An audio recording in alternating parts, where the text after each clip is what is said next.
All right, welcome everyone. We're Semblance of Sanity. I'm Caleb. I'm Jacob. And we're here for Kaguya-sama, Love is War. We're back. We're back. We're back. This is happening. It's here. And I think for something like this, it requires some celebration, Caleb. Indeed, my good man. Yes, indeed. Yes. It has been far too long. Daddy, do. Yep. I should need that. And the thing is, we're not just getting one new season of anime. Oh, right. Cheers.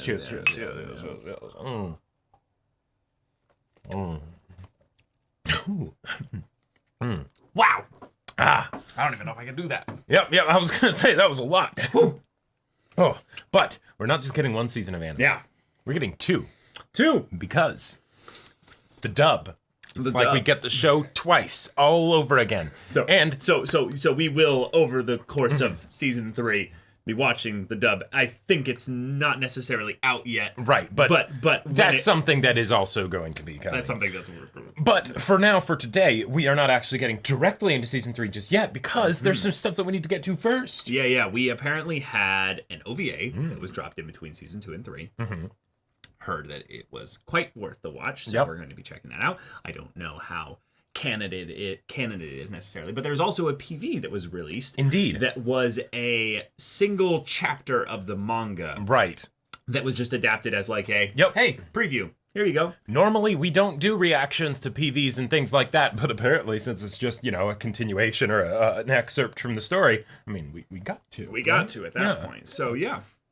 I'm very excited to see these. I think that the thing I'm most excited for, specifically, is that dramatic voice acting. Miyuki! Yeah, right, but from which character? The narrator? The narrator, the cast, Miyuki. Oh, it's time, yeah. I'm just excited to see the Daddy Do OP over again, I'm guessing. For the OVA. For the OVA. Sure. But then also, just as that kind of like warm-up teaser, a hint of what is to come, because this show has continually knocked things out of the park in ways that I didn't even know was possible. And so the idea of like a new show, like new season, new episodes, new OP, new ED, all of that goodness, potentially new characters. Yeah. Directly.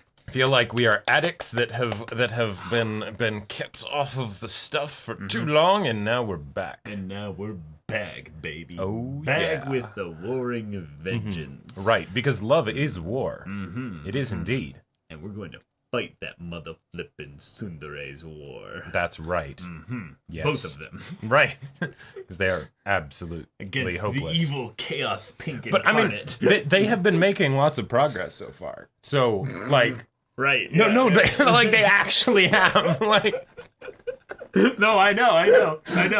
But all right. We got our characters.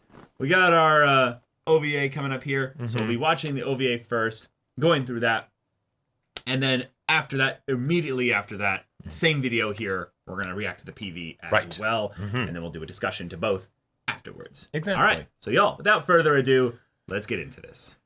All right, everyone, now be sure to go check out the reaction portion of the video in the description below, then come back here for the discussion.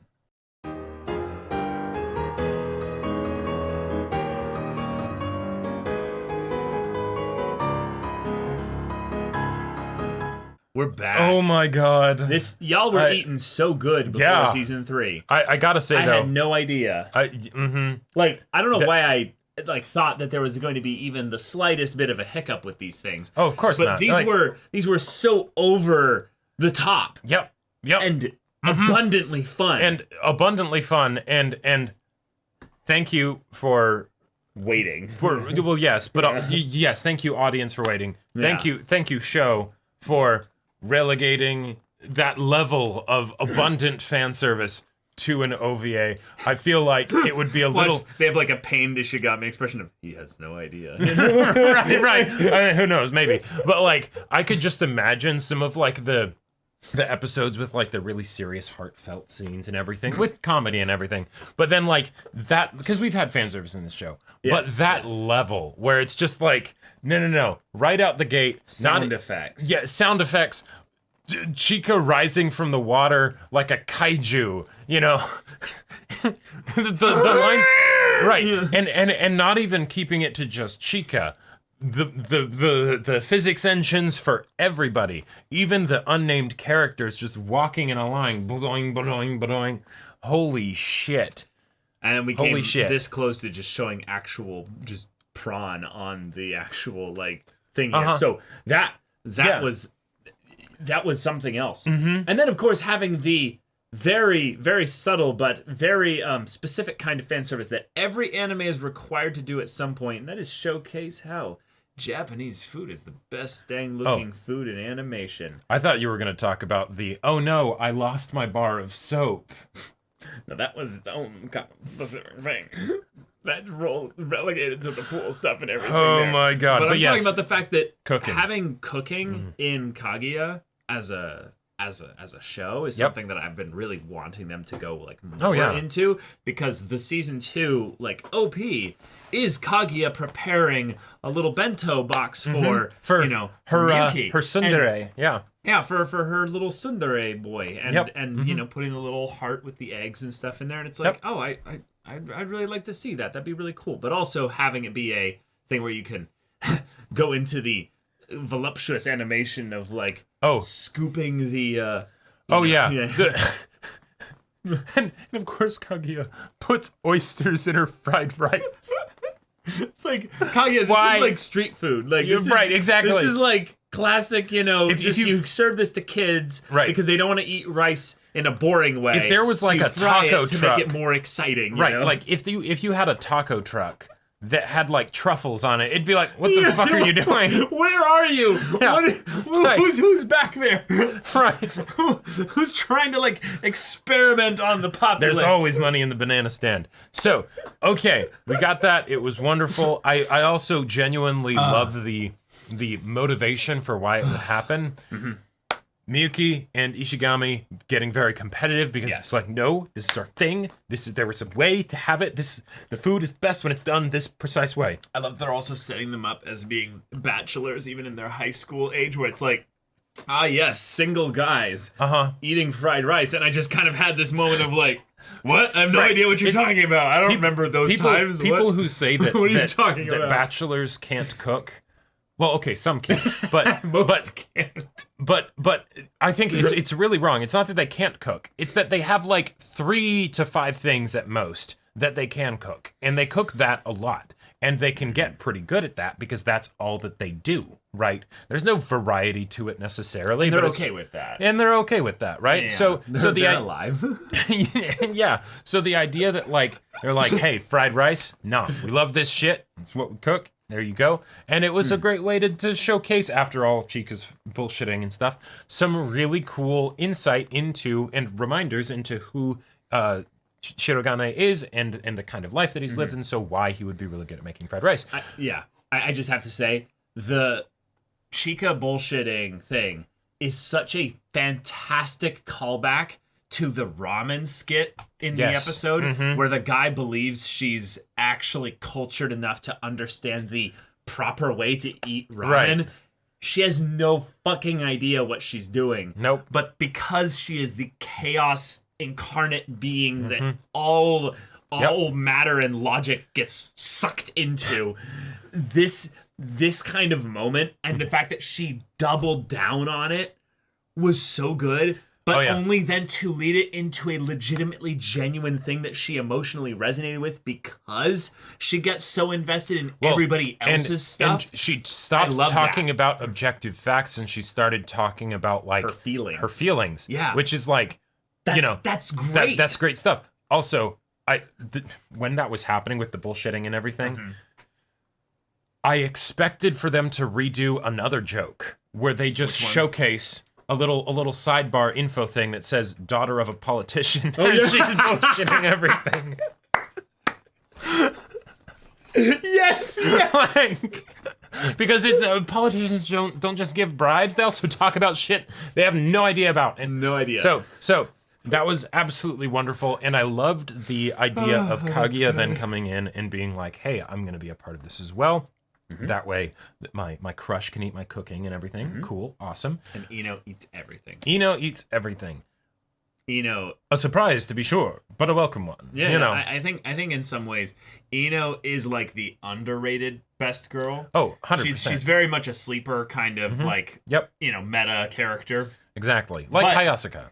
But she runs a mean bot lane. If you throw someone else with her in support. Right, So right. it's pretty good. Yeah. But now we also got the PV. which, as a PV goes, the way in which we referenced things like Monogatari and some other stuff, but having it be a meta teaser for anime adaptations of the fictional story within the world of Kaguya, but having that be the way in which Ishigami and Miyuki have their little bit of bonding, if you will, because this is something that Miyuki has never really shown interest or care about before. I think the closest we might have gotten was when they had to deal with the whole shoujo manga brain thing. Yeah, but that was more of a meta thing than like a in-universe thing. And I'm very curious how, like, if this was one for one, like what the chapter was, because of like obviously the things of talking about like, oh, the anime getting a third season and things like that might have been like changed slightly or something. Possibly. But I could totally see this chapter still being initiated as a result of the fact that, hey, this thing got a new season, and then it could also be just something that's way later in the manga and they just pulled it forward. Right, because that's one of the things that we have heard about the way that they adapt the manga is that they'll sometimes switch the positioning of Order chapters. Of things, yeah. Right. Because it's a sitcom for the most part. There is some, internal progress that's going on. Right. Like Ino's character is an example of that progress. Sure. But like a lot of the times, if you can find one that's relatively like a closed loop, then you can just sort of pull it out. And if that's something where even, especially, if that was one that would have happened earlier, and they were like, let's wait on this one. Let's save this one for later. We'll get to you. But we have a very particular way in which we're going to use and you. all they would really have to change, theoretically, is that it could be that this was a next season is coming, and then this they're like, no, we're going to have this be season 3 is coming, rather than whatever it was in the manga. So, yeah, and that really makes me cool. especially curious because then it's like going into a talking like, was this thing that was set up by the mangaka to be like, this is something that the anime can use? Or I think it totally was. I think this is one of those manga that by this point was so popular that it's like, oh, we already know it's getting an adaptation. It's just, will it get a sequel? Right. Like so I just want to gush about this because the weeb. Oh my God! Weeb, yes. All that. That was so good. Because okay. So Jacob and I grew up in the era of the final, I would say, time of people getting like bullied for being weebs, basically. Right. Not nearly as bad as it was like the generation before us. Right, maybe, right, exactly. But sort of like as that was ending, right? Because anime is definitely popular now. Yeah, and also I would say the people and environment that we grew up in was way more friendly in general towards just Japanese culture, anime, manga, and all that. But the thing that Ishigami was going through of like, hey, the people around you could potentially be accepting of it, but because you're like, because I don't know, you're feeling ashamed of it. You're scared of it because it's like, oh damn, this is because that some people don't see it as something that's societally acceptable. Right. Like I remember there was a point when I was I went back and I watched. It wasn't an anime. It was the Jake Long Nickelodeon Dragon, like American Dragon series, right? I think that's yeah. And it was a fun thing. I was like, oh yeah, it's got the same voice actors as Zuko and Katara, and so I want to check it out, right? It was great fun show. But I remember being so self-conscious of it because it's like, wait, but this is like a dumb like Nickelodeon like cartoon and everything. And even though I like it or something or 19, exactly, right. So if someone sees me watching this, it's like, that's like a dumb Nickelodeon kids show, right? It's not something of the reputation of like, say, SpongeBob, where you could be like, oh yeah, no, SpongeBob, it's like, it's got street cred or whatever, right? Like it's, that's solid, right? So Ishigami having that fear, that crippling anxiety when he doesn't even need to. Yeah. Like the person sees it, comments on it, oh, the design's cute, and they move on. Right? The thing is that, Jacob, we're now at that point where it's way bigger for us than actually it was when we grew up. Oh, sure. Because we now have our entire lives built around basically the talking and consuming and discussing of anime. So when people are like, "Oh, you guys are YouTubers, that's really cool. What do you talk about?" Anime. And they're like, "Oh, so like, you know, like so change the topic of conversation." They're just like, whatever, that's cool. The weather today, you know? And it's the thing of the, is it potentially kind of an awkward thing to say? Maybe with the amount of like I don't know, like flat confidence, you know, that I'll say it with. But at the same time, it's like but it is a wonderful flex to be able to say, you know, for like the people who would see it as a flex, right? You know, like as that's like, oh, that's actually cool. So it's like, no, I'll just say it and just be like, yeah, that's I get to say that. When I was at a restaurant the other day, it was actually a little while ago, a few weeks ago, but ended up hanging out with some people, and one of them very sneakily is wearing a cap.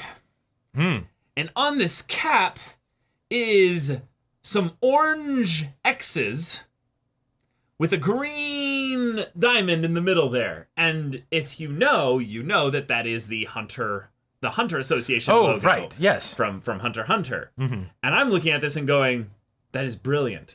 My man is wearing weeb merch. Right. That is covertly. It's most covert normie friendly. They don't know what it is. Normies but the people would who never know what he's wearing right there. It just looks like a cool cap. And I'm like looking at him thinking, I know. Yep. And so I look at him and I say, I like your cap. And he just kind of goes, oh, thanks. And I'm like, it's a good show, huh? And he just kind of goes, yep. And he just kind of nods subtly. And I'm like, are you like, you've watched all of it? And he's like, and his like girlfriend, fiance, or wife, or whoever is sitting right next to him, and I'm thinking in my head like, she might she might not be like into the weeb stuff, so I'm gonna be very like careful here because I don't want to blow it for him. And then I just go, is she also, you know? And he just kind of goes. And I can feel like tears like streaming down his face. Joy, like his face as he's like, my man. He gets to actually. And I just kind of went with him. I'm like, yes, exactly. And he just like nodded. And there was this tender, sweet moment where a small bond was forged, and it was just like, that's right. Yeah, man. I understand. Yeah. It's like you're like secretly like in your mind like doing the little like party confetti poppers like good job. Yeah, right. Like yeah. But oh my god, the fact that Miyuki also popped off on all of them and was like, how this is I loved the rant of it. Everything that we watched in this segment was wonderfully meta. The OVA was beautifully meta in some jiggly ways, right? Indeed. Then the PV comes along, and it's meta in a way that I feel like most anime don't get into. But it's like because it's talking about anime, right? Because it's talking about anime. But I feel like and it's something actual names of stuff. Yeah, right.